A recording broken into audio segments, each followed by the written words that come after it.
자, 오늘은 역사상 가장 흥미로운 역설 중 하나를 한번 파헤쳐 보려고 합니다. 세상에서 가장 지혜로웠던 왕이 어떻게 실패로 끝날 수 있었을까요? 네, 바로 솔로몬 왕의 이야기인데요. 하나님께 정말 엄청난 복을 받았는데도 그걸 끝까지 지켜내지 못했죠. 이 이야기의 시작은 아주 인상적입니다.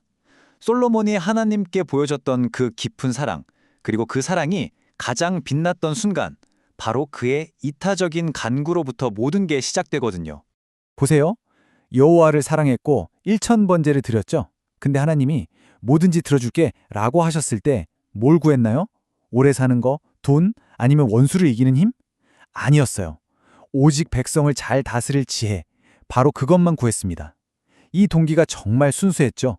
나를 위한 게 아니라 섬기기 위한 것이었으니까요. 당연히 하나님께서 이걸 정말 기뻐하셨습니다. 그래서 하나님은 솔로몬이 구했던 지혜는 물론이고 구하지도 않았던 부와 명예까지 전부 주셨어요. 이게 정말 중요한 원리를 보여주는데요.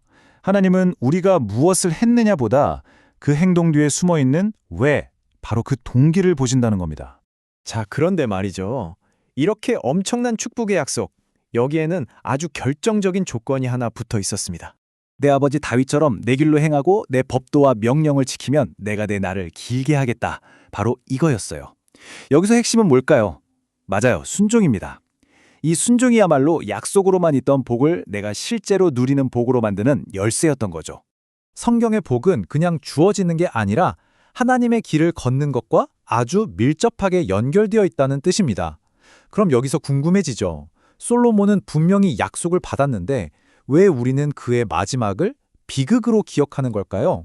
사실 그의 통치 아주 초반부터 믿음이라는 단단한 기초에 조금씩 균열이 가기 시작하는 징조들이 보였어요. 결국 그의 몰락을 가져온 세 가지 불길한 징조가 있었는데요. 하나씩 살펴보겠습니다. 바로 전략적인 불순종, 우선순위의 변화, 그리고 편리함을 쫓는 예배입니다. 첫 번째가 뭐냐면 솔로몬이 정치적인 동맹을 맺는다고 이집트 공주랑 결혼을 한 거예요. 이게 왜 문제냐면 신명기에 분명히 나와 있거든요. 마음이 다른 신들에게 돌아설 수 있으니까 이방 여인과는 결혼하지 말라고. 이건 하나님의 명령을 정면으로 어긴 거였죠. 두 번째 징조는 솔로몬의 우선순위가 서서히 바뀌기 시작했다는 겁니다. 하나님의 영광이 먼저가 아니라 자기 자신의 영광이 더 중요해진 거죠. 사람이 어디에 시간과 에너지를 쓰는지 보면 그 사람의 우선순위를 알 수 있잖아요. 다음을 한번 보세요. 하나님의 성전을 짓는데 7년이 걸렸습니다. 정말 대단하고 고귀한 일이죠. 그런데 자기 궁전을 짓는 데는 얼마가 걸렸을까요? 무려 13년입니다. 거의 2배나 되는 시간을 훨씬 더 크고 화려한 자기 집을 짓는 데 쓴 거예요. 여기서 우선순위가 보이지 않나요? 그리고 세 번째, 산당에서 예배를 드렸다는 건데요. 이게 뭐냐면 하나님이 정해주신 딱 한 곳이 아니라 그냥 자기한테 편한 곳에서 제사를 드렸다는 뜻입니다. 하나님을 사랑하는 마음은 있었을지 몰라도 결국엔 하나님의 명령을 따르기보다는 자기 편한 방법을 택한 거죠. 신실함보다 편리함이 앞섰던 겁니다.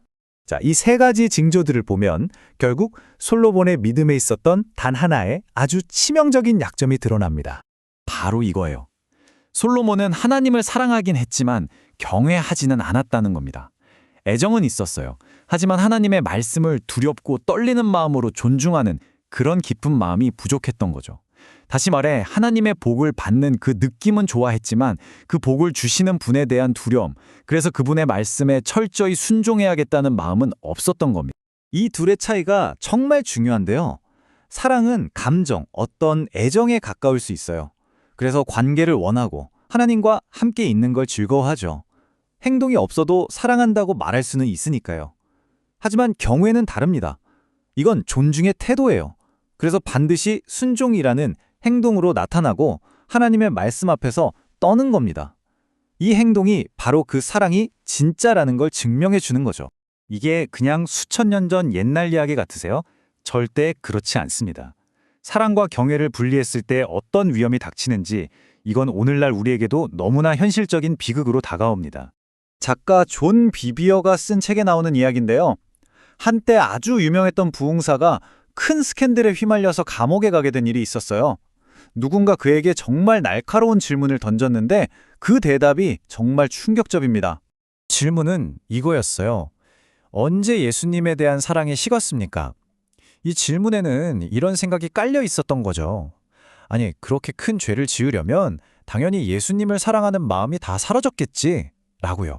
그런데 그의 대답은 이랬습니다. 단 한 번도 식은 적 없습니다. 저는 예수님을 사랑했지만 하나님을 두려워하진 않았습니다. 이게 바로 문제의 핵심인 거예요.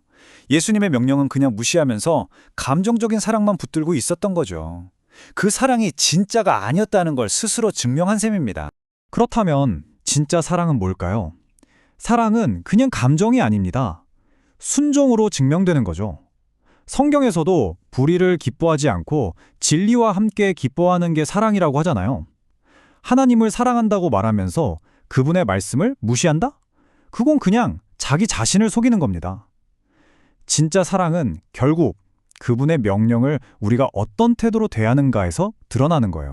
결국 하나님이 약속하신 그 복은요, 우리가 그분을 사랑하는 마음과 경외하는 마음이 함께 갈 때 비로소 우리가 실제로 누리는 복이 되는 겁니다. 우리가 꼭 기억해야 할 점이죠. 경외심이 바로 약속을 현실로 만들어주는 다리 역할을 하는 겁니다. 자, 이 솔로몬의 이야기는 오늘 우리 각자에게 아주 중요한 질문 하나를 던져줍니다. 과연 나의 하나님에 대한 사랑은 그분의 말씀에 대한 나의 순종으로 증명되고 있는가? 한번 깊이 생각해 볼 문제인 것 같습니다.